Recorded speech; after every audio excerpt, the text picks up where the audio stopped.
It is Ryan Gaur from Skwigly Animation Magazine, and I am here with the tailoring and simulation supervisor on Pixar's Lightyear, Fran Kalal. How are you?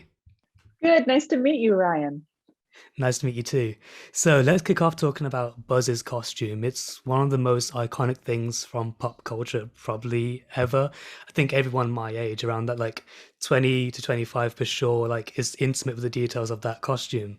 So how was there any fear about iterating on it or changing it in any way? It was a really exciting opportunity to get to take the costume from the toy that we all know and love and put it on a human and give you like an instant visual read that this is not a toy. This is a human that is wearing this suit. So like some of the process in that is like getting the proportions right is key.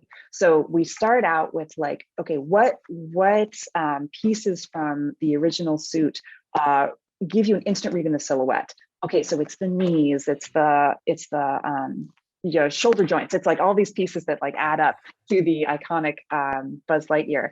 And so there's like live interactive sessions where the art department and where the director and where modeling and rigging and animation are like all together in the same Zoom room, like live working on this thing with like, kind of stripped down geometry pieces to sort of block in that overall silhouette. So that if you squint or if you look away and then look like, oh, silhouette, that's Buzz Lightyear.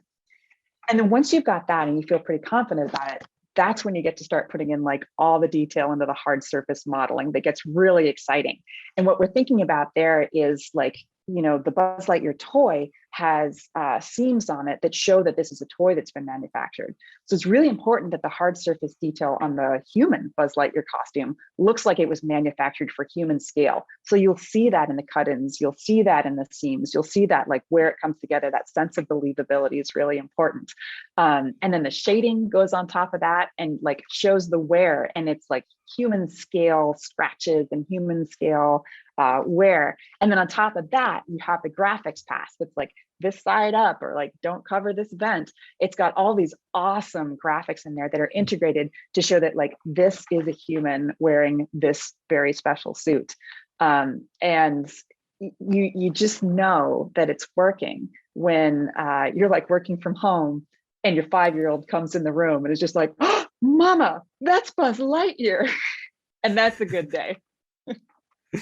Yeah, and it like leans to this practicality as well. So this is a practical suit that a person would use. So that's really interesting.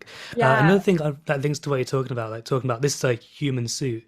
I know that like hair is such a big part of Pixar as well, and you got to invent Buzz Lightyear's hair.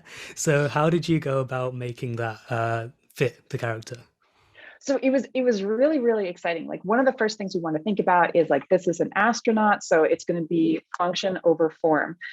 So we thought, well, he probably have short hair because you have to put it like under that snoot all the time, and like he's very mission first, very very mission oriented, no time for extraneous things. So we wanted to make it like short hair, and then another philosophy of the movie is that we want awesome over accurate. So like we start from a place of like, the easiest thing for this astronaut to have would be short hair.